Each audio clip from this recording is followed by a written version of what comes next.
গো, আজ যেন আমি মায়ের কাছ থেকে বিদায় নিয়ে এসেছি, যাবো সেই ছয়ঘাটের সাগরে স্নান করতে। সখী, আজ যেন আমি তোমার সঙ্গে নিয়ে যাব। চলো না ওই ছয়ঘাটের সাগরে স্নান করে আসি। আমি যেন মায়ের কাছ থেকে বিদায় নিয়ে এসেছি গো। সখী তুই বলবি আর আমি যাবো না, কখনো হয়? যাবো তো। তাহলে আর বিলম্ব নয়, চলো সখী। বেশ চল। কিন্তু মায়ের মুখে শুনলাম ওই ছয়ঘাটের সাগরের পথ যে অনেক দূর। ঠিক, তাই এমনি ভাবে কি করে যায়, তুমি একটু সুন্দর করে গান বলো, সে গানের ছন্দে আমরা যাবো ছয়ঘাটের সাগরে। সখী আমি বলি কি, গানটা তুই কর, তোর গানের তালে তালে আমি নাচবো, কখন পৌঁছে যাবো বুঝতেই পারবো না। তাই আমি গাইবো, তুমি নাচবে। ঠিক আছে, চলো। ও শ্যামের বাঁশরি বাজিল ওই যমুনা,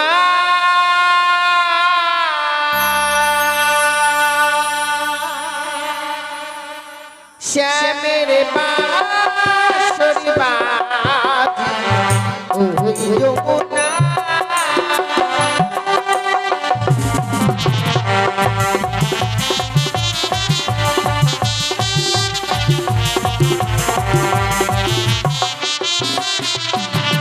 ও শ্যামের বাঁশরি বাজিল ওই যমুনা, শ্যামের বাঁশরি বাজিল ওই যমুনা।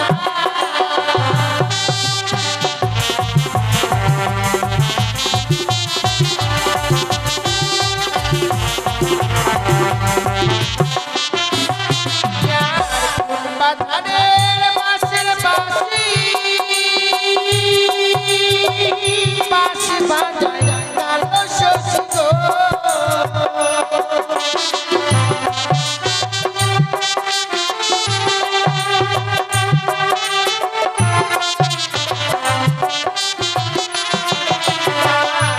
বাধানের বাঁশের বাঁশি, বাঁশি বাজায় কালো শশী গো,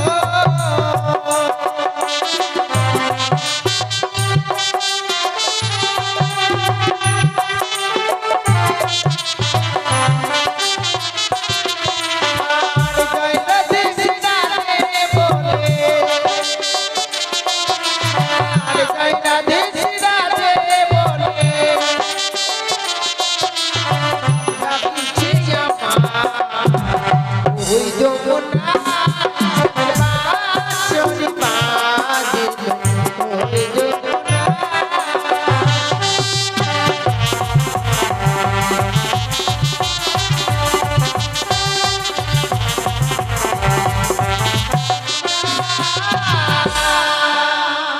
দেখো সখী, আজ যেন গানের ছন্দে চলে এসেছে সেই ছয়ঘাটের সাগরে। চলো না ওই প্রথমাজে অনেক ধুলোবালি রয়েছে, তা নিয়ে কিছু সময় খেলাধুলো করি। বেশ, মায়ের কাছ থেকে বিদায় নিয়ে এসেছি, এমন সুযোগ আর কখনো পাবো না। ঠিক বলেছিস। চলো। চল।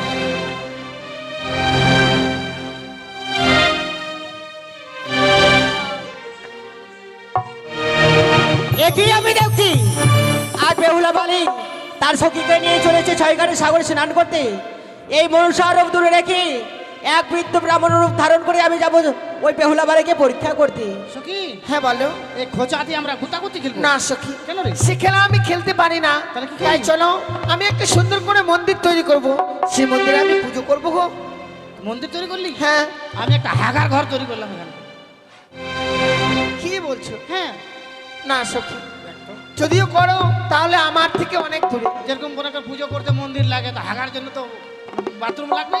ঠিক বলেছি, চলো। আজ বেহুলা বালি তার সখীকে নিয়ে খেলাধুলো করছি। এই মুহূর্তে আমি খেলার গরুগুলো ভেঙে দেবো আর ধুলাবালি ওই বেহুলার রঙে আমি ছিঁড়ে দেবো।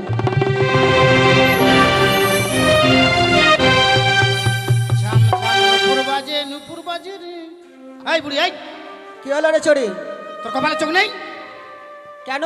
আমাদের খেলার ঘরগুলো ভেঙে দিলি। তোমরা তো দেখতেই পাচ্ছ এটা রাস্তা। রাস্তা? রাস্তার মধ্যে কেন তোমরা খেলাধুলা করছো? রাস্তা তোর বাপের রাস্তা। এই চড়ি বেশি কথা বলবে না। এই বুড়ি, তোর মুখে ঠ্যাং ঢুকাই দিব। দেখো সখী, সত্যিকারে হুড়া মারছে রে। ভুল তো আমরাই করেছি গো।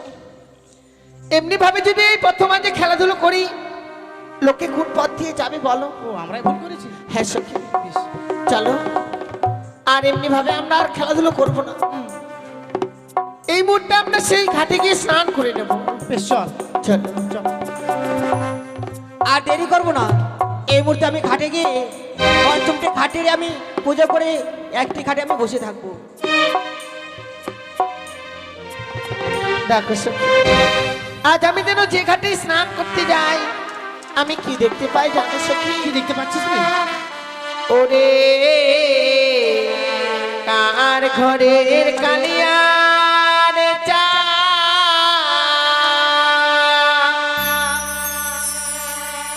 ঘাটে করে আলো রে।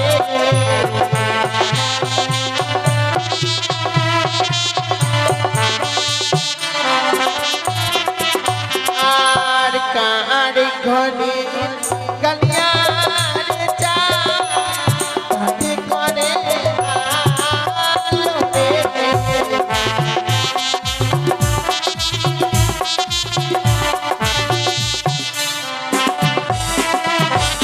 আর প্রথমে ঘাটে দেখি সখীরে চন্দনের ফোঁটায়া।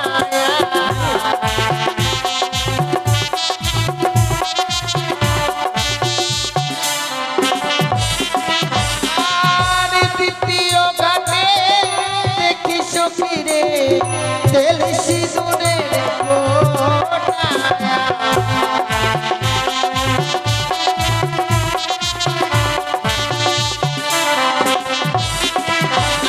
আর দ্বিতীয় ঘাটে দেখি সখীরে ধান দুবার ছিটায়া।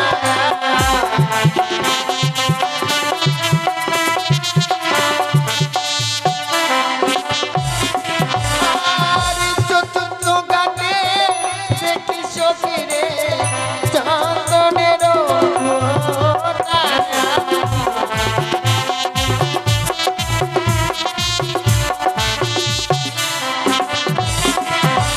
আর পঞ্চম ঘাটে দেখি সখীরে ধান দুবার ছিটায়া।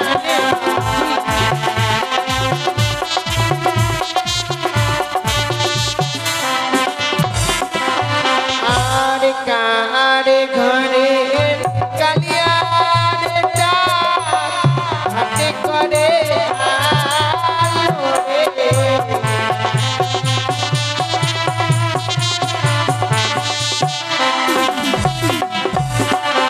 জানো সখী, মায়ের কাছ থেকে বড় আশা নিয়ে বিদায় নিয়ে এসেছি।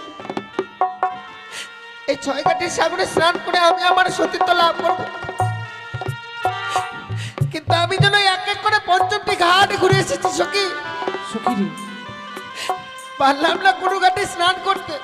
সখী তুই কোনো চিন্তা করিস না। আমি যে মনের আশা নিয়ে এসেছিলাম, সে আশা যেন আমার ভেঙে গেল। তোর মনের আশা পূর্ণ হবে রে সখী। তুই দেখ, এখনো আমাদের একটি ঘাট আছে বাকি, এই ঘাটে আমরা স্নান করবো রে। তুমি ঠিক বলেছিস। হুম, তাহলে চলো বিলম্ব না করে এই মুহূর্তে গিয়ে ওই শেষ ঘাটে স্নান করে নেই। বেশ চল সখী। চল। বলো ইয়া, 1 2 2 3 ওরে রে বেহুলা বালি, তোর রূপের অহংকারে জল আমার পথ জলে তুমি ছিটিয়ে দিয়েছো, তাই তো তোমাকে আমি করলাম অভিশাপ। সাঁওতালে পর্বতে লোহার বাসর করে তোর স্বামীকে করবে পদ্মার কালিয়া নাকি তোর।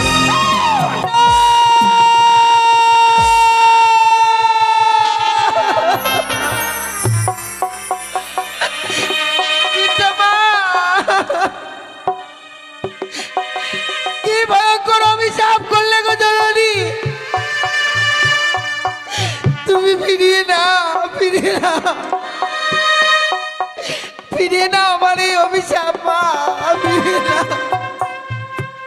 বেহুলা, যেই অভিশাপ একবার আমি করি সেই অভিশাপ আমি কোনোদিনে ফিরে নিতে পারি না। কিন্তু আমি তো কোনো অপরাধ করিনি মা, কেন হ্যাঁ, এই ভয়ঙ্কর অভিশাপ করলে আমার? তুমি অপরাধ করেছো, তোমার রূপের অহংকার হয়েছে, তাই তো তুমি তোমার পদজল তুমি আমার অঙ্গে ছিটিয়ে দিয়েছো। ও পিতা,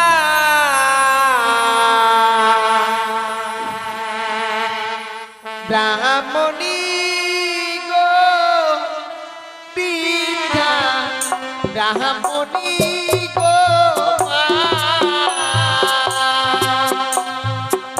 আমায় বিনা দোষ দিলেন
হস্তে ধরি পায়ে পড়ি মা,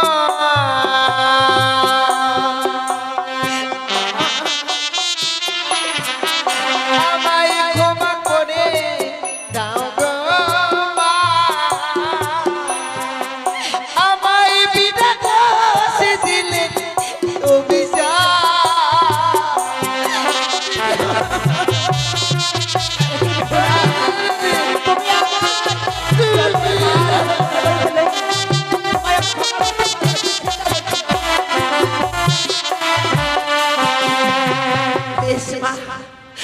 তুমি যখন আমার এই অভিশাপ ফিরিয়ে নেবে না, তবে আমিও বলে যাই, তুমিও শুনে রাখো মা আমার এই কথা। ও গো মা,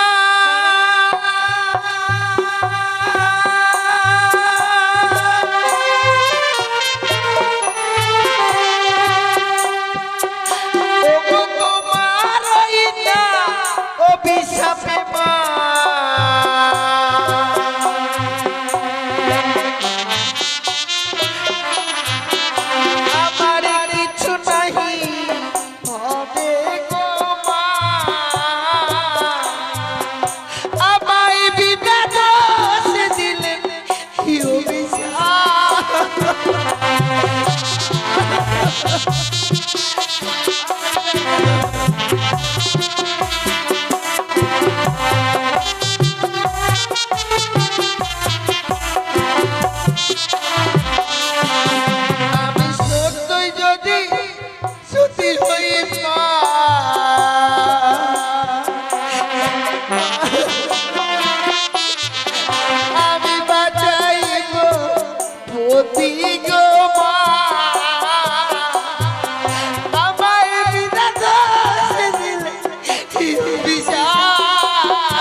সত্য বলে যদি কিছু থাকে, ভগবান বলে যদি কেউ থাকে মা, সেই ভগবানকে সাক্ষী রেখে আমিও তোমায় অভিশাপ করে যাই। সত্যি তোমার এই অভিশাপ ফলে যদি মর সেই রাত্রিকালে, তুমিও ভিক্ষে পাবে না মা আমার প্রতিকে না দিয়ালে। একই বেহুলা, তুমি আমায় অভিশাপ করলে কেন? বেশ বেহুলা, তুমি যেই অভিশাপ করেছো সেই অভিশাপ আমি মাথা পেতে আমি গ্রহণ করে নিলাম বেহুলা। আর শোনো বেহুলা, তুমি যে সতী রয়েছো, আমি কি করে বুঝবো তুমি সতী রয়েছো? তুমি সতীর গৌরব দেখাচ্ছ, তোমায় একটি কাজ করতে হবে বেহুলা। তুমি যে সতী রয়েছে, তোমাকে আমি এই 6 ঘাটের সাগরে তোমাকে পরীক্ষা করব। পরীক্ষা? হ্যাঁ। বলো না মা, কি পরীক্ষা দিলে আমি প্রমাণ করে দিতে পারবো যে হ্যাঁ আমি সতী? একটিবার আমার কাছে বলো না মা। বেশ, আমরা রয়েছি 3 জন এই ঘাটের উপর, চলো জলে সম্পত্তি দেখি কার হস্তে কি উঠি। বেশ মা, তাই হবে, চলো।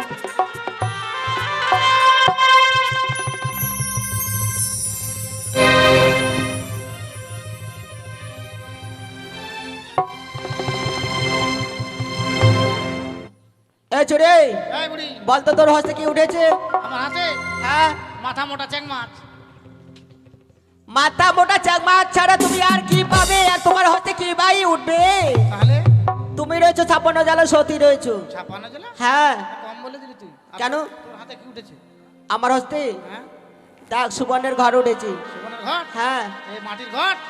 এই ঘটে জল নিয়ে তোর মরা স্বামীকে খাওয়াবি, যা এই যাও যাও। এই চুরে খুব ফচর ফচর করছো না? কি ফজর ফজর? এটা মাটির ঘর, মাটির ঘট। সুবর্ণের ঘর উঠেছে। সুবর্ণ মানে কি ওটা? সোনার ঘর। এ মা সোনার, আমাকে একটু দিস, হ্যাঁ, নাকের কানে বানাবো। হ্যাঁ, তুমি নেবে? ঠিক আছে। বেহুলা বলো তো মা, তোমার হস্তে কি উঠেছে? বৃদ্ধা মা, আমার হস্তে উঠেছে শঙ্খ সাকার সিঁদুর গো। আমি তো জানি না মা সতীর প্রমাণ দিতে পারলাম কিনা। একটিবার ছেড়ে দেখো জননী, আমার হস্তে উঠেছে শঙ্খ সাকার সিঁদুর। বেহুলা তুমি সতী রয়েছো মাগু, কিন্তু তুমি যে সতী রয়েছো তোমার হস্তে উঠেছে শঙ্খ সাকার সিঁদুর। একটি তোমায় কাজ করতে হবে। দেখো আমার হস্তে উঠেছে বড় শোল মাছ। এই শোল মাছটাকে যদি তুমি জীবিত করতে পারো তাহলে বুঝবো তুমি সতী রয়েছো। আর জীবিত যদি না করতে পারো তাহলে কি করে বুঝবো তুমি সতী রয়েছো? কি কথা বলছো মা জননী? মৃত শোল মাছকে তো কেউ জীবিত করতে পারে না গো।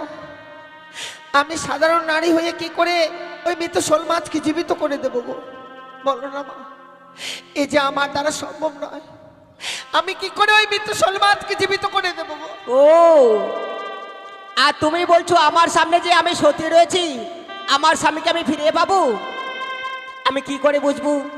তুমি যদি এই শোল মাছটাকে যদি জীবিত না করতে পারো তাহলে আমি বুঝতে পারবো না তুমি সতী রয়েছো। তোমার আমি মুখ দর্শন করতে চাই না। তুমি আমার কাছ থেকে তুমি সরে যাও বেহুলা। কেন এমনি ভাবে আমায় তাড়িয়ে দিতে চাইছো গো? তবে তুমি বলো না মা, এই পৃথিবীর বুকে কোনো মানবের দ্বারা সম্ভব যে এই মৃত শোল মাছকে জীবিত করে দেবে? পারে বেহুলা? কে পারে গো মা? কে পারে জানো? সতী সাবিত্রী রয়েছে, কুন্তী। বেশ মা, দাও না আমার অস্তিত্ব ওই মৃত শোল মাছকে। ওই শোল মাছটা ছোট না বড় দিত? যদি বা না পারি, না হয় নিজের প্রাণকে ওই গঙ্গার জলে বিসর্জন করে না দেবো। সখী না, বেশ, এ নাও বেহুলা। তুই আগে দেখ না। তুই যদি শোল মাকে জীবিত করতে পারিস তাহলে তুই সত্যিভাবে প্রমাণ হবি রে সখী। কিন্তু সখী, এত বড় পরীক্ষা তো আমি কোনোদিনও দেইনি গো। আমি জানি না এই ভয়ঙ্কর পরীক্ষায় উত্তীর্ণ হতে পারবো কিনা সখী। এ পরীক্ষা সবার জীবনে আসে না রে, তাই তোর কাছে এই সতীর প্রমাণ এসেছে। তুই প্রমাণ করে দেখিয়ে যে তুই সত্যি সব বেহুলা। ঠিক আছে সখী। ওগো জগৎ জননী চতুর্ভুজা তিনয়নী মা আমার, তুমি জানো মা, তোমার চরণে পুষ্পাঞ্জলি না দিয়ে আমি কোনোদিনও জল গ্রহণ করি না গো। আজকে দিনে যেন বড় বিপদে পড়েছি মা। একটি বার তুমি আমার এই হস্তের মৃত শোল মাছকে জীবিত করে দাও না জননী। একটি বার তুমি আমায় আশীর্বাদ করে আমার মৃত শোল মাছকে জীবিত করে দাও। জয় মা মনসা, জয় মা পদ্মাবতী, জয় মা বিশ্বর। দেখলি শোল মাছটা জীবিত হয়ে গেল, পালিয়ে গেল। সত্যি রে মা। আমি তো শোল মাছটা ধরে নিলে একদিনে তরকারি হতো না? মা বেহুলা, অভিশাপ দিয়েছে সব ঘুরিয়ে নে। তুমি সত্যি সত্যি ওই শোল মাছটাকে তুমি জীবিত করে দিয়েছো। তুমি সতী রয়েছো মাগু। বৃদ্ধা মা, কিন্তু জানো বেহুলা, আমায় যে অভিশাপ করেছো সেই অভিশাপ তাহলে তুমি ফিরিয়ে নাও না। না বেহুলা, যেই অভিশাপ একবার আমি করি সেই অভিশাপ আমি কোনোদিনও আর ফিরে নিতে পারি না মাগু। কিন্তু যত সময় তুমি আমার এই অভিশাপ না ফিরিয়ে নেবে মা, আমি যে তোমায় ছাড়বো না গো।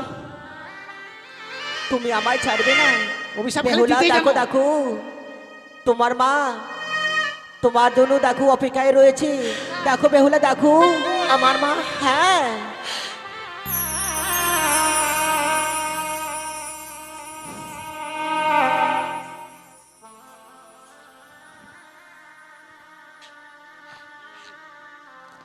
কি বলছো সখী?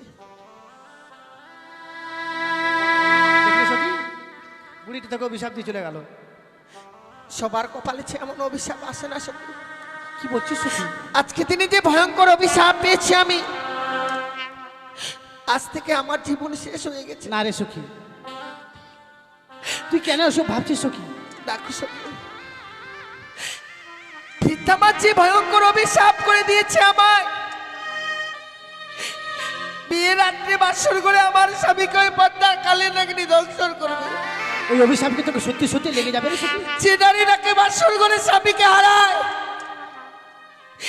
সে নারী এই পৃথিবীর বুকে কি করে বেঁচে থাকতে পারে বলো না? ঠিক বলেছিস সখী, কিন্তু সখী দেখ, অনেক বড় বেলা হয়ে গেল, আমাদেরকে যে গৃহে ফিরে যেতে হবে। চল সখী আয়। দেখো সখী, আমি তো এই অভিশপ্ত জীবন নিয়ে আর গৃহে ফিরে দিতে পারবো না। এ কি বলছিস রে? সখী,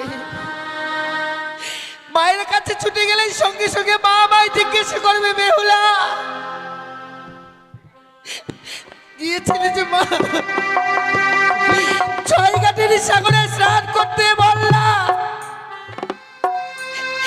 পেরেছিস নিজের সতীত্ব লাভ করতে? সখী, তুই নিজের মুখে বলবার মতো ভাষা আমার কাছে আর থাকবে না সখী। হ্যাঁ রে সখী, তোর মাকে তুই বলতে পারবে না যে আমি ছয়ঘাটি সাগরে অভিশাপ পেয়েছি? আর এই অভিশাপের কথা যদি তোর মা শুনে, প্রাণে যে মারা যাবে রে সখী। তাহলে বলো না সখী, তোর এই পৃথিবীর বুকে যে মায়ের যে আপন আর কেউ নেই, ঠিক বলেছিস সখী। কি করে আমি বেঁচে থাকবো? তোর মাকে বাঁচিয়ে রাখতে আমাদেরকে অভিশাপের কথা গোপন রাখতে হবে রে সখী। তাহলে যে আজকে দিনে তোমায় আমায় কথা দিতে হবে সখী। কি কথা দিতে তুই বল না। হ্যাঁ, আমি যে ভয়ঙ্কর অভিশাপ পেয়েছি, অভিশাপের কথা আমার মা কখনো কোনোদিনও জানতে পারবে না। ঠিক বলেছিস সখী, তুই হচ্ছিস আমার একমাত্র সখী, তোর জন্য আমি এটুকু করতে পারবো না রে সখী।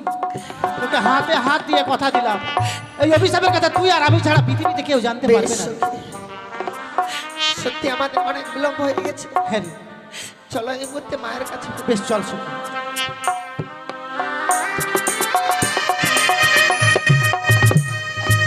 শিবাই গিরিবাজে পায়রা দিয়েছিলাম, পায়রা হারিয়ে ফেলে আমার বিয়ের জন্য পাগল হয়েছিল। বিয়ের জন্য যখনই পাগল হয়েছিল, তার হস্তে আমি গিরিবাই পায়রা দেওয়ার পরে স্বর্ণ বাটুল দিয়েছিলাম। বাটুল নিয়ে খেলাধুলা করতে গিয়েছিল ছয়ঘাটি সাগরে। তার মামি নাকি অপমান করেছে। এই অপমান আমি কিভাবে সহ্য করতে পারি? চম্পলানগরে প্রজাবিন্দুগণ যদি জানতে পারে, বলবি চাঁদ সদা করে পুত্র দুর্লভ লক্ষিন্দরী তারই মামলাকে নাকি অপমান করেছে। এই অপমান আমি কি যদি সহ্য করতে পারি না। এবার আমার পুত্র দুর্লভ লক্ষিন্দরী বিয়ের ব্যবস্থা নিতে হবে। এ তো আমার শখের বিয়ে নয়, এ তো আমার বাধের বিয়ে। পূর্ব জন্ম হইতে এই চাঙ্গুড়ির সঙ্গে আমার বিষম্বাদ রয়েছে। তাই সত্যই আমার পুত্র দুর্লভ লক্ষিন্দরী বিয়ের ব্যবস্থা নিতে হবে। তাই দেবশিল বিতরণ নির্মাণে করব ওই সৌতলী পর্বতলে উঠো বাশ্বর ঘর। এই বাশ্বর গ্রামে পুত্র দুর্লভ লক্ষিন্দরকে আমি রাখবো। দেখবই বাড়ির চাঙ্গুড়ি খানি কিভাবে দংশন করতে পারে পুত্র দুর্লভ লক্ষিন্দরকে। আর যখন পাত্যান্বেষণে বেরিয়ে যাব, সঙ্গে যাবি অষ্টকণ্ডল ভ্রকলাই, যেটা না সিজাইবে অষ্টকণ্ডল ভ্রকলাই, তার সহি বিবাহ দেব একমাত্র পুত্র দুর্লভ লক্ষয়। তবে আমি একা কিভাবে যাই? সঙ্গে আমার শিবাইকে, আর বিলম্ব নয়, এই মধ্যে আমার শিবাইকে নিয়ে আমি পাত্যান্বেষণে বেরিয়ে যাব। তাই কে কথা আছিস? আমার শিবাইকে পাঠিয়ে দে তো। হ্যাঁ বাবু, আপনি ডাকছেন আমাকে? হ্যাঁ শিবাই। কেন, কি হয়েছে আপনার? শিবাই, হ্যাঁ, আমার পুত্র দুর্লভ লক্ষিন্দরী বিয়ের ব্যবস্থা নিতে হবে। কেন কেন কেন? কেন না, তার হস্তে আমি গিরিবাজি পায়রা দিয়েছিলাম হ্যাঁ। বিয়ে ভুলানোর জন্য। সে পায়রা হারিয়ে ফেলে আমার বিয়ের জন্য পাগল হয়েছিল। তাই? হ্যাঁ, তখন বিয়ের জন্য পাগল হয়েছিল, তার হস্তে আমি স্বর্ণ বাটুল দিয়েছিলাম। বাটুল নিয়ে খেলাধুলা করতে গিয়েছিল ছয়ঘাটি সাগরে। তারই মামি নাকি অপমানই করেছে। ও, যার জন্য গ্রামের মহিলারা সব গল্প করছে তো, যে লক্ষ্মীন্দর সবটা ভালো নয়। তাহলে আর দেরি না করে আমার বিয়ে লাগান তাড়াতাড়ি করে তো। হ্যাঁ ভাই, হ্যাঁ, তাহলে আমি একা কিভাবে যাই? তোমাকে আমি সঙ্গে যাও পাত্যান্বেষণে। বেশ, আমি যাবো।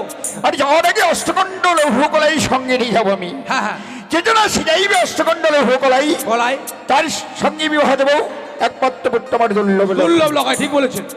আর যখন বাত্য অন্বেষণে যাবো হ্যাঁ। একখানে গানে বলে গানের ছন্দে পথ আমরা এগিয়ে যাই। বেশ বেশ বেশ। আর দেশ দাইলি বড় ভাত খাইলি রে মোর পাক্কা ধান, চৈতালিটা হইছে রে পয়মাল।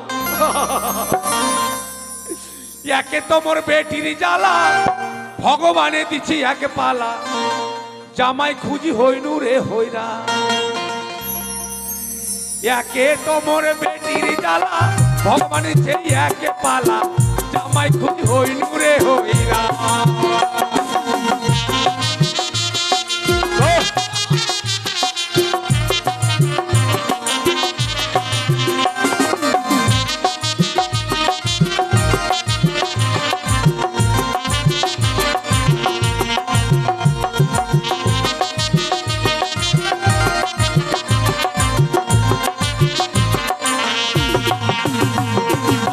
চৈতালি বড় বান খাইলে রে মোর পাক্কা ধান, চৈতালিটা হইছে রে পয়মা। একে তো মোর বেটির জ্বালা, ভগবান দিছে একে পালা, জামাই খুঁজি হইনু রে হইরা।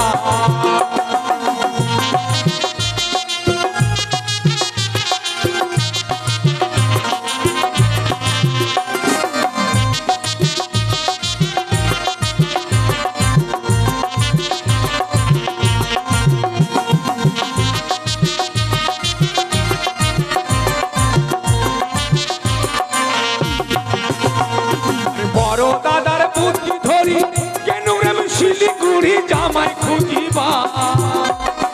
জামাই চাই সাইকেল ঘড়ি, 12 নম্বর হুন্ডার গাড়ি, টাকা চায় 10-12 হাজার।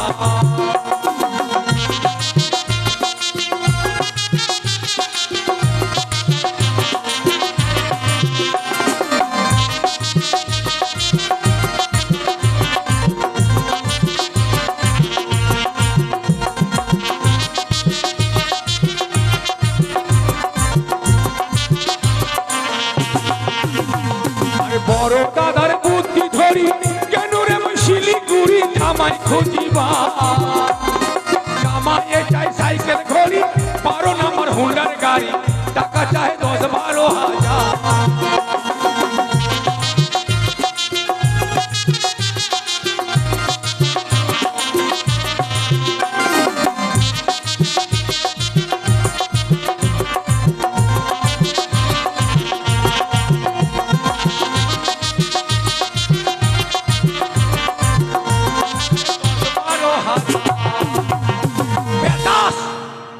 বাবু এত দূর জায়গা ঘুরলাম, কোন জায়গায় তুমি পেলাম না। শিবাই হ্যাঁ। তোমার গানের ছন্দে অনেক দূর পথে গিয়ে এলাম। পশ্চিম নগরে দক্ষিণ নগর বাত্য অন্বেষণে করলাম, কোথাও পেলাম না। কোথাও আমরা বাত্তি সন্ধানে পেলাম না। এতে পথ চলতে আমাদের শরীরগুলো ক্লান্ত হয়ে পড়েছে। ক্লান্ত ক্লান্ত।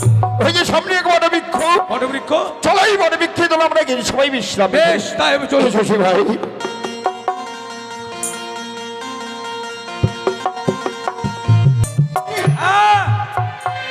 তুমি দেখতে পেয়েছো ওই যে সামনে মুক্ত সরোবর, ওই মুক্ত সরোবর থেকে দুটি মেয়ে চান করে আমাদের দিয়ে চলে আসছে। মেয়ে তো নয়, মনে হচ্ছে গোলাপ ফুল। তাই মেয়ে দুটিকে আমরা পরীক্ষা করবো। বেশ, তাই করেন। এই যে আমার হস্তের যে হাতালি যষ্টি, হ্যাঁ। এই হাতালি যষ্টি দিয়ে পরীক্ষা করবো। ঠিক আছে। জয় শিব শম্ভু, জয়। জয় শিব শম্ভু। সখী চলে আয় রে, চলে আয়। অনেক দেরি হয়ে গেল, খিদা লেগে গেছে জানিস। আয় দৌড়ায়। মাকে মাকুর মোড়া ধাক্কা মারলো রে। দেখো সখী, হ্যাঁ কতবার বলেছি পথ দিয়ে চলতে গেলে পথের দিকে দেখে চলতে হয়। কেন, কি হয়েছে রে? দেখো না, এই প্রথম আছে এক কত সুন্দর লাঠি পড়ে রয়েছে। লাঠি? এই লাঠিকে দেখে মনে হচ্ছে না জানি কোনো মহাপুরুষের গো। হ্যাঁ হ্যাঁ, তাই প্রণাম করে দূরে সরিয়ে রেখে তবে আমরা ঘরে ফিরে যাব। প্রণাম কর। এই লাঠি দেখে সব মেয়ে ছেলেরা প্রণাম করে। আর এই লাঠির জন্য আমি জানিস 10-12টা ভাতার ছাড়িয়েছি। এসো সখী। চা দিতে বলো, চা চা বাজনা বাটিকে চা দিতে বলো, ঠান্ডা লেগেছে। প্রত্যেকদিন মদ খাই আসতো আর সাটাম পিটন দিত। তবে শোনো মা, তোমাদের বাধ্য করে দাঁড়িয়ে আছি তোমাদের পরিচয় নেওয়ার জন্য। বলুন বাবা। ও তোমরা দিয়ে যায়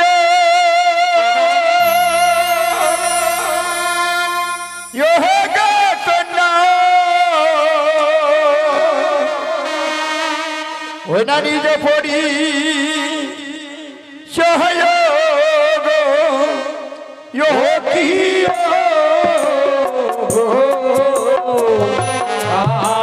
আর ঘরে আছো ওটাকে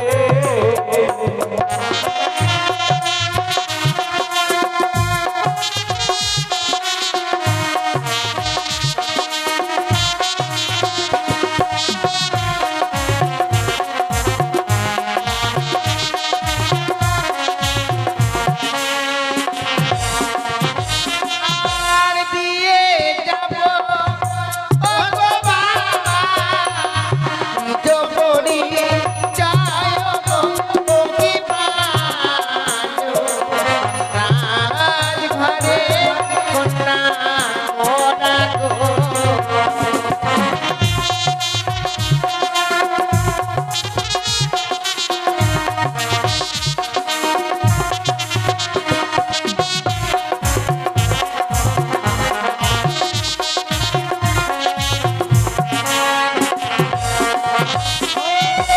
কোথায় তোমার হয় গো বাড়ি দিবা পিতার নাম গো ফকির তোমার নাম কি বলো আমারে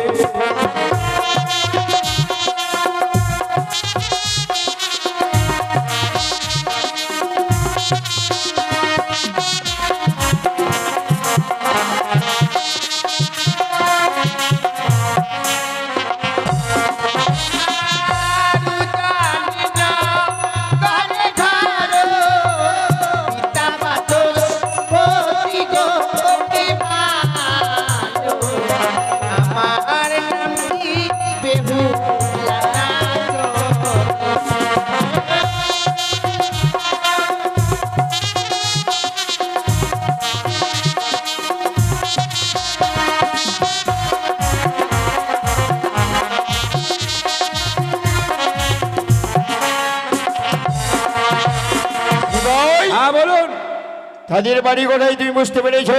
হ্যাঁ উজানিনগর তার পিতার নাম কি?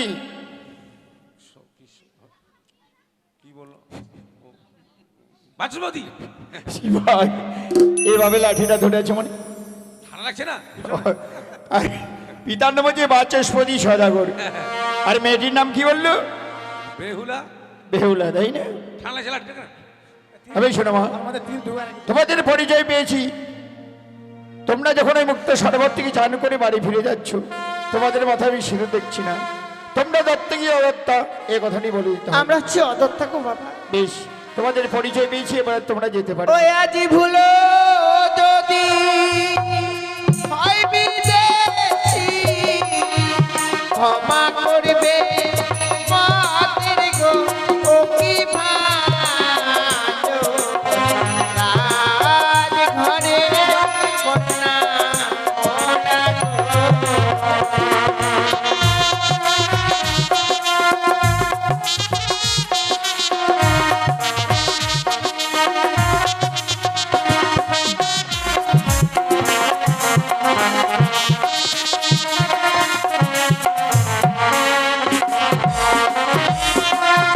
ওই, হ্যাঁ তাহলে আর বিলম্ব নয়, চলো আমরা সেই বাচস্পতি গিয়ে মাঝে পদার্পণ করি। ওই তো বাইরে চলেন তাই চলেছি ভাই।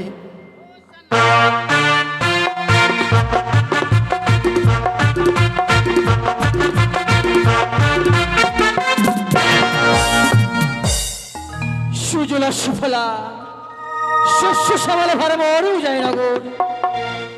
এই উদয়নগরের সকল প্রজাবৃন্দের সুখে সুখ, আর এই প্রজাবৃন্দের দুঃখে দুঃখ। সকলেই বলে পিতা স্বর্গ, পিতা ধর্ম, পিতা হি পিতা নেই প্রান্তের সর্বদেবতা। পিতা হচ্ছে স্বর্গের সমান। ওকে পিতা, অদূর থেকে আমাদের হাত ধরে আশীর্বাদ করো, যাতে তোমার অবর্তমানে এই উদয়নগরের সকল প্রজাবৃন্দের মাস্য রক্ষা করতে পারি। তাই বিলম্ব না করে পিতার এসে সিংহাসন আমি জানাই শত কোটি প্রণাম।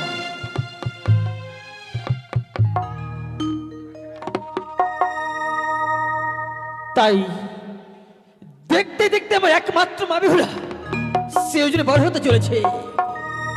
তাই আমি পিতা, এই পৃথিবীর যত পিতা মাতা রয়েছে, যাদের ঘরে কন্যা সন্তান আছে, সেই পিতা মাতা জানে সেই কন্যা সন্তান যখন ধীরে ধীরে বড় হতে চলেছে, যতক্ষণ সেই কন্যা সন্তানকে ভালো করে বিবাহ দেওয়া না যায়, সেই পিতা নিশ্চিত হতে পারে না।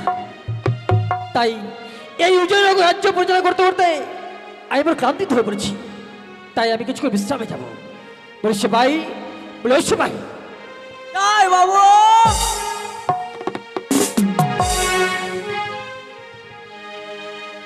সৌজন্য প্রণাম হয় বাবু। আশীর্বাদ করিস ভাই। বলুন কিসের জন্য ডেকেছেন? বলিস ভাই, আমি কিছুক্ষণ অন্তপুরে বিশ্রাম করবো, আর তুমি এক কাজ করো, তুমি ভালো করে বাইরে দ্বার বাধা দেবে, কেমন? ঠিক আছে ভাই। বাবু। হ্যাঁ আমার মন খুব ভালো নিচ্ছে ভাই। কেন? তাই বলি কি, তুমি কোনো গান বাজনা জানো? অল্প স্বল্প জানি বাবু। শোনো সে ভাই, সত্য যদি তুমি কোনো গান জানো তবে আমাকে শোনাও সে ভাই। তোমার গান শ্রবণ করে যদি আমার মনটা একটু ভালো হয়। ঠিক আছে বাবু।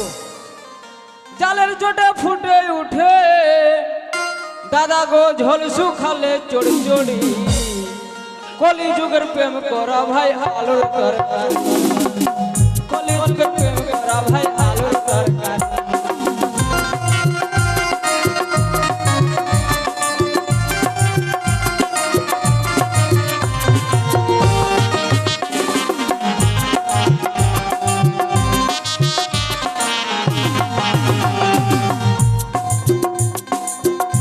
আলো দেখলে যেমন গোল আবার পাগল করে ঝোল, আলো দেখলে যেমন গোল আবার পাগল করে ঝোল। আমি সিনেমের আলো দুই রূপের বাহাদুর, কলি যুগের প্রেম করা ভাই আলোর তরকারি, কলি যুগের প্রেম করা ভাই আলোর তরকারি।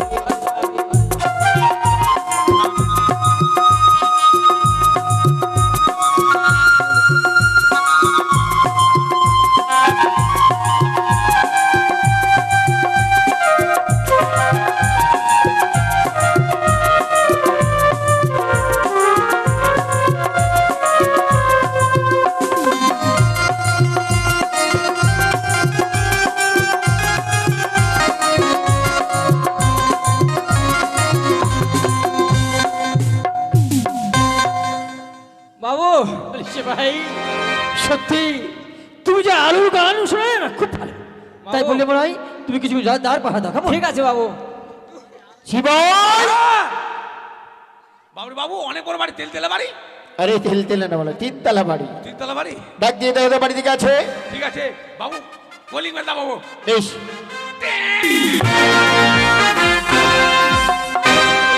বাইরে কে পরাণের বন্ধুরে, কলা খেলা ইন্দুরে, বান্দরের কপালে জুটলো না পটাশ। এটাই বান্দরের কপালে জিতনি কলা। বাড়ি কোথায়? বাবার ভিটায়। এখানে কিসের জন্য? তোমার বাবু আছে? বাবু আছে তোমার বাবুর সঙ্গে দেখা করুন। ভিতরে? তোমার বাবুকে দেখাও। ভিতরে? বাবু তো ভিতরে থাকবে। বাবু ঠান্ডা দিন বাইরে থাকবে নাকি? জেনে আসি, আগে শুনে আসি। যাও। আগের এরপরে আসবো না। ঠিক আছে বাবু, বাবু গো, কি হয়েছে সে ভাই? বাইরে দুজন লোক এসেছে, তাতে আমি কি করব বাবা? আপনার সঙ্গে দেখা করবে। ও আমার সঙ্গে দেখা করবে? হ্যাঁ যাও, বিলম্ব না করে তাদেরকে আদর যত্ন করে ভিতরে নিয়ে এসো। ঠিক আছে, চলুন। কোথায়? ভিতরে। ও চলুন, এদিক দিয়ে। চলুন। এদিকে যাবেন না। কেন এগুলো কি? এদিকে ঘোড়া থাকে গা। এগুলো ঘোড়া? হ্যাঁ। ঘোড়া কি করবে? চিহির। উঠে যাবো ঘাড়ে। ঘোড়ায় পিঠে উঠতে ভালো লাগে। এদিকে আসেন। হ্যাঁ। এদিকে যাবেন না। এদিকে কি আছে? এদিকে হাতি। এগুলো সব হাতি? হ্যাঁ। বাপরে, যাক হাতিগুলো এখন সব চুপচাপ আছে, নাহলে কিন্তু আছাড়া তো আমার। হ্যাঁ, আছাড় মারবে। এদিকে যাবেন না। ঠিক আছে। এদিকে মশা। বাবরি, এগুলো মশা? হ্যাঁ। বাবরি, খামো করে দিলে কামড়ে। নমস্কার ভাই বাজেশ্বরী, নমস্কার। নমস্কার, নমস্কার।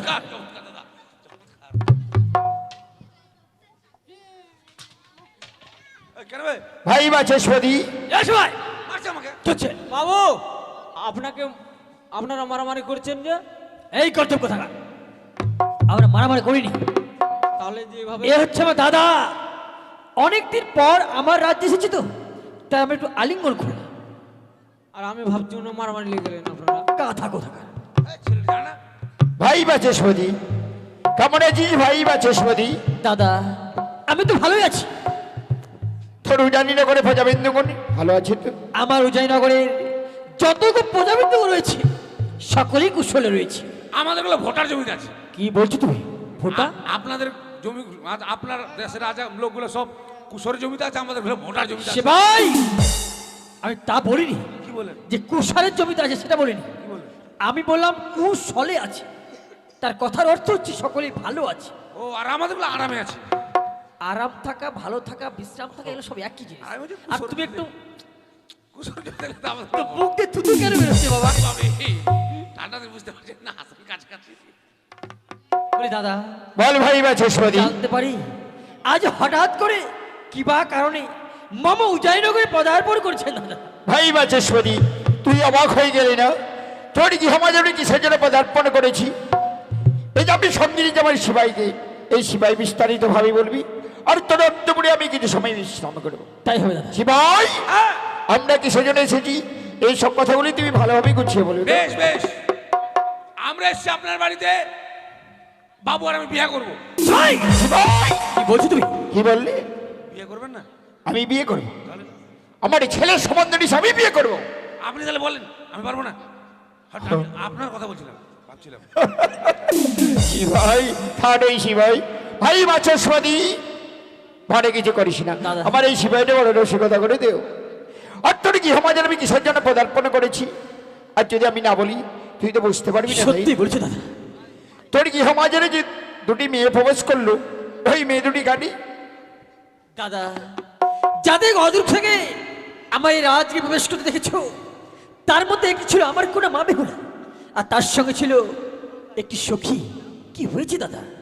ভাই বাচস্পতি, বড়ই আশা করি তোর কি সমাজের পদার্পণ করেছি। আমরা তো দাদা ভাই সম্পর্ক রয়েছি, সেই সম্পর্ক অনেক দূরে রয়েছে, আর সেই সম্পর্কে আমরা ঘনিষ্ঠ করতে চাই। তোর একমাত্র কন্যাকে প্রত্যাবধ করি আমার গৃহমাঝারে নিয়ে যেতে চাই। তাই তোর মাতৃ ভাই বাচস্পতি।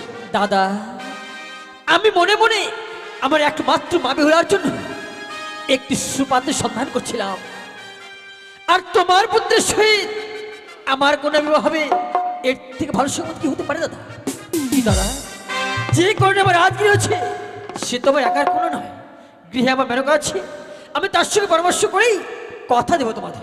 বেশ, তুই পরামর্শ করি, তোর অন্তপুরি আমরা কিছু সময় থাকি। তাই বলি সে ভাই বাবু, যাও তোমার রানীমাকে একটু দেখে নিয়ে এসো। ঠিক আছে আমি যাচ্ছি। আপনারা আলোচনা করেন, আলোচনা করেন, আমাদের চা দেন। বলি সে ভাই হ্যাঁ। আলু সানা নয়, বলো আলোচনা করো। ও আলোচনা, হ্যাঁ, আমাদের চাটা দেন। চাটা খাবে তো? বসো, খাবে।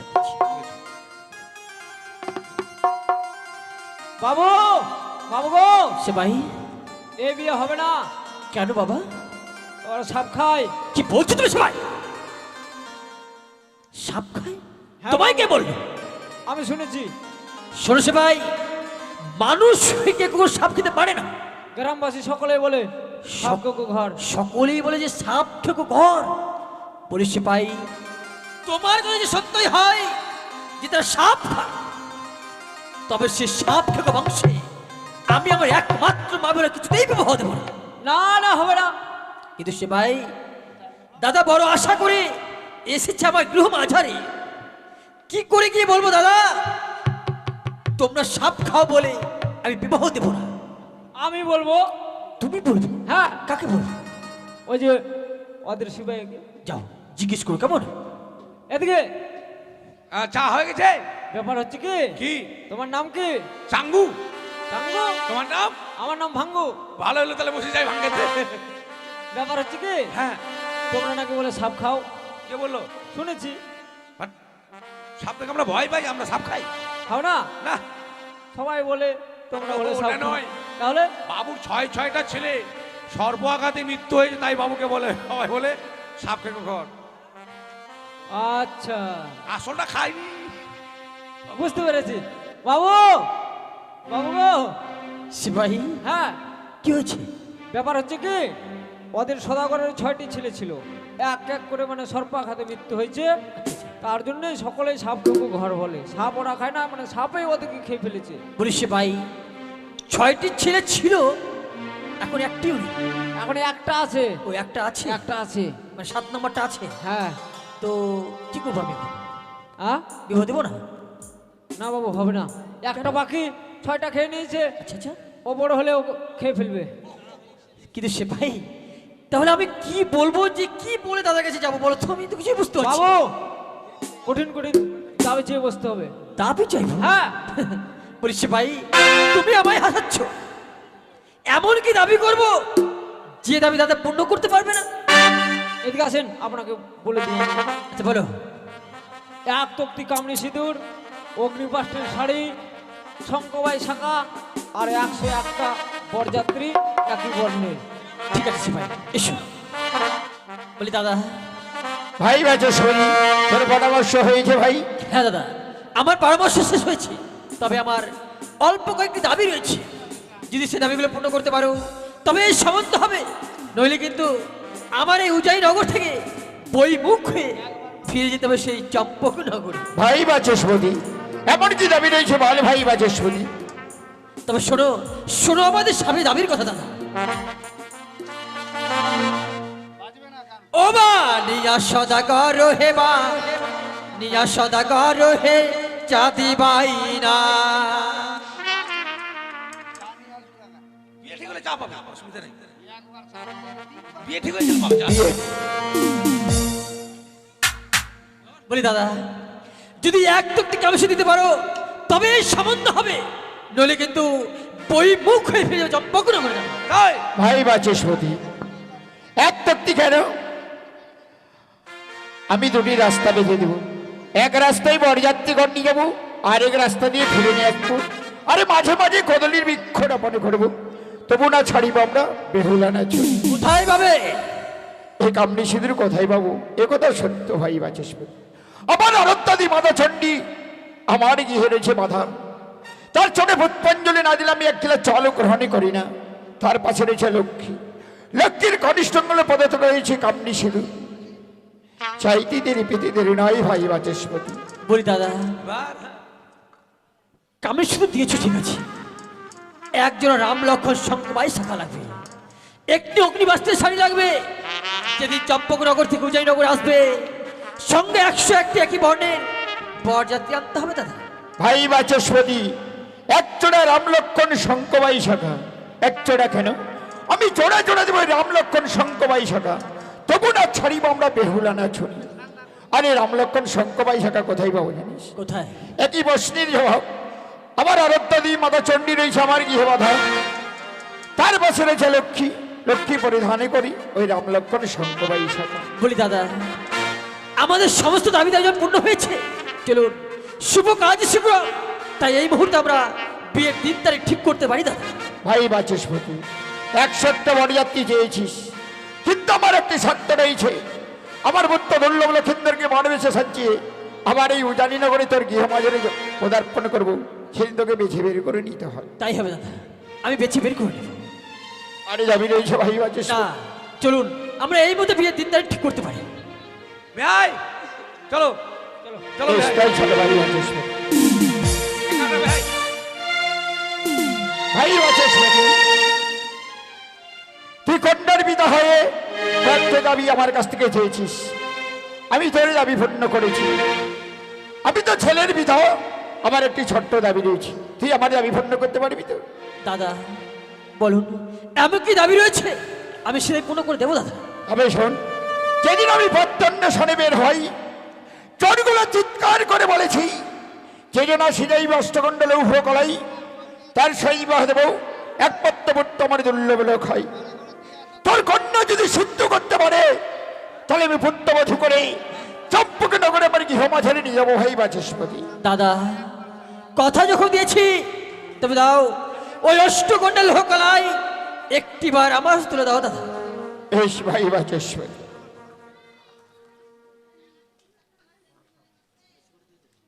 এই জন্য ভাই বাচস্পতি, তবে এই অষ্টকণ্ড লৌহ কলাই সিদ্ধ বলে কিছু নিয়ম রয়েছে। এমন কি নিয়ম রয়েছে না? কাঁচা লুনি, কাঁচা পাত্র, 3টি জল ডাল তবু কাঁচা, তিন মুষ্টলের খড়ি তবু কাচন তিন আলোকে সিদ্ধ করতে হবে ভাই বাচস্পতি। দাদা, আমি এই মুহূর্তে অষ্টগণ্ডের লোহকলা সিদ্ধের ব্যবস্থা করছি, আর তুমি যাও ততক্ষণ আমার অন্তঃপুরে বিশ্রাম করো। ভাই বাচস্পতি, এই অষ্টকণ্ডল লোহকলাই যদি সিদ্ধ হয়ে যাবার এই ভালো, আর যদি সিদ্ধ না হয় তোর কি হবো জেনে আমি 1 কিলো চল গ্রহণ করবো না, কথাটি যেন মনে থাকে। তুলে লোহকলাই সিদ্ধের অবস্থা নেই, অর্থাৎ আমি কিছু সময় বিশ্রাম নিচ্ছি ভাই। তাই হবে। হাইরে নিষ্ঠুর নিহতি, অষ্টগণ্ডের লোহকলাই দাদার হস্তে তুলে নিয়েছি নিজের হস্তে। শুধুমাত্র অষ্টগণ্ডের লোহকলাই যদি মা বিরস্ত করতে পারে তবেই সে নাকি সত্যি বলে গণ্য হবে। তাই বিলম্ব না করে একটিবার আমার মা বেহলকে আমি ডেকে নি বলি, মা, মারে। বাবা গো, বলো বাবা। জানিস মা, চম্পকনগর থেকে আমার দাদা এসেছিল শুধুমাত্র তোর বিবাহের কথা বলবার জন্য। সে কি বলছো বাবা? কিন্তু সেই বংশে তোর বিয়ে দেবো না বলে আমি অনেক কঠিন করে দাবি করেছিলাম। দাদা আমার সব দাবি পূর্ণ করে একটি মাত্র দাবি আমার কাছে করে বসেছে মা বেহুলা। কি এমন দাবি করেছে বাবা? মা অষ্টগণ্ডের লোহকলাই তুলে দিয়ে বলেছে, এই অষ্টগণ্ডের লোহকলাই যদি ডালে সিদ্ধ করতে পারিস তবে তুই সত্যি বলে গণ্য হবি মা বেহুলা। কিন্তু বাবা, এই অষ্টগণ্ড লোহর কলাই যে ডালে নিয়ে সিদ্ধ করা মানবের দ্বারা সম্ভব নয়, তবে আমি কি করে এই অষ্টগণ্ড লোহর কলাই সিদ্ধ করে দেবো? মা, তুই যে হচ্ছিস আমার ঘরের লক্ষ্মী মা, তোর প্রতি আমার বিশ্বাস আছে, তোর প্রতি বিশ্বাস আছে বলেই দাদার হস্তে তুই তুলে নিচ্ছি অষ্টগণ্ড লোহকলাই। মা, বলো বাবা। আমি যেমন নিরুপায় রে মা, এই অষ্টগণ্ডের লোহকলাই তুই সিদ্ধ করতে না পারিস তুই যে অসতী বলে গণ্য হবি মা বেহুলা। সে কি বলছো বাবা? না না, একটিবার তুলে দাও আমার হস্তে তুমি এই অষ্টগণ্ড লোহর কলাই।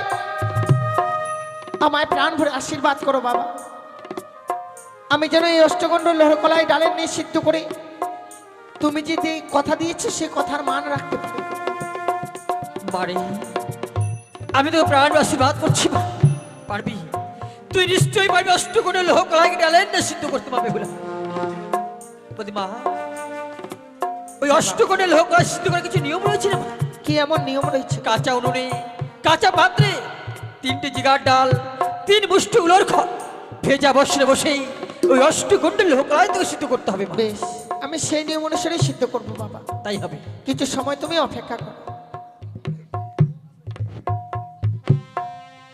হে ঠাকুর, জানি না আজকে দিনে যে হস্তে অষ্টগণ্ড লোহর কলাই তুলে দিয়েছে এই লোহর কলাই ডালে নিয়ে সিদ্ধ করতে পারবো কিনা। ওগো জগৎ জননী চতুর্ভুজা তিনয়নি মা আমার, তুমি সবই জানো মা। তোমার চরণে পুষ্পাঞ্জলি না দিয়ে আমি কোনোদিনও জনগ্রহণ করি না। আজ আমি বড় বিপদে পড়েছি মা, আমার ডাকে তুমি সাড়া দিও। ও কথায় ভুলে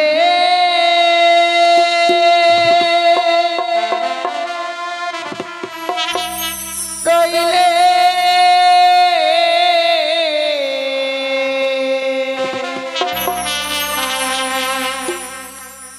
ও মা মনসা দেবী গো।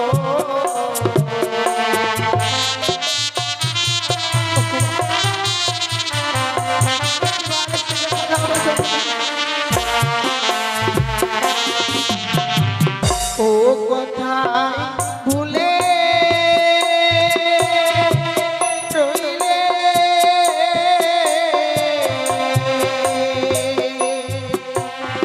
ও মা মনসা দেবী গো।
আজ এমন কি বিপদে পড়ে তুমি আমায় মা মা বলে স্মরণ করেছো বেহুলা? গৃহে এসেছে আমার শ্বশুর ঠাকুর তুলে দিয়েছে অষ্টকণ্ড লোর কলায়। এই লোর কলাকে যে আমি ডালে নিয়ে সিদ্ধ করতে পারছি না মা, তাই তো আজকে দিনে সে বিপদে পড়ে আমি করেছি তোমায় স্মরণ। একটি বার এই অষ্টকণ্ড লোর কলাকে ডালে নিয়ে সিদ্ধ করে দাও না জননী। বেহুলা, এক ভক্ত বিপদে পড়েছে, সে মা কি আর স্বর্গদমে থাকতে পারে? তোমার ডাকে যখন আমি ছুটে এসেছি, তুমি আমার নাম স্মরণ করো আর উনানে চাপাও, তাহলে তোমার কাজ সমাধান হয়ে যাবে বেহুলা। ওগো জানি নগরের বাবা মায়েরা প্রত্যেকে হলো ধ্বনি আর জয়ধ্বনি নেবেন গো। জয় জয় মা মনসা পদ্মা বিশ্বরী কি, জয় জয় মা মনসা পদ্মা বিশ্বরী কি, জয় জয় মা মনসা পদ্মা বিশ্বরী কি। আশীর্বাদ করি বেহুলা।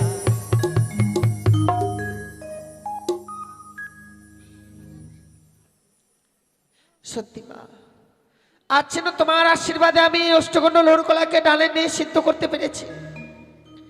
এতদিন শুধু জেনে এসেছি মা, যে আমার তো একটি মা, যে আমায় 10 মাস 10 দিন গর্ভে ধারণ করে এই পৃথিবীর আলো দেখিয়েছে।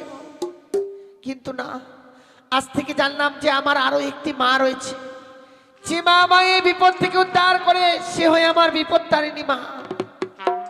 তাই চলেই যখন যাবে মা, দেবার মতো এই হতভাগীর কাছে কিছু নেই, যাওয়ার পূর্বে শুধু প্রণামটুকু গ্রহণ করো গো।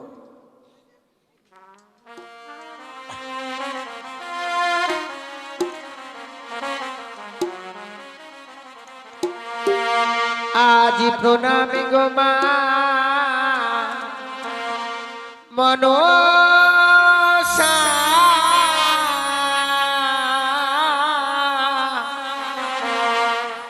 প্রণাম গো মা মনসা।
বিলম্ব না করে এই মুহূর্তে আমি বাবার হাতে তুলে দেবো।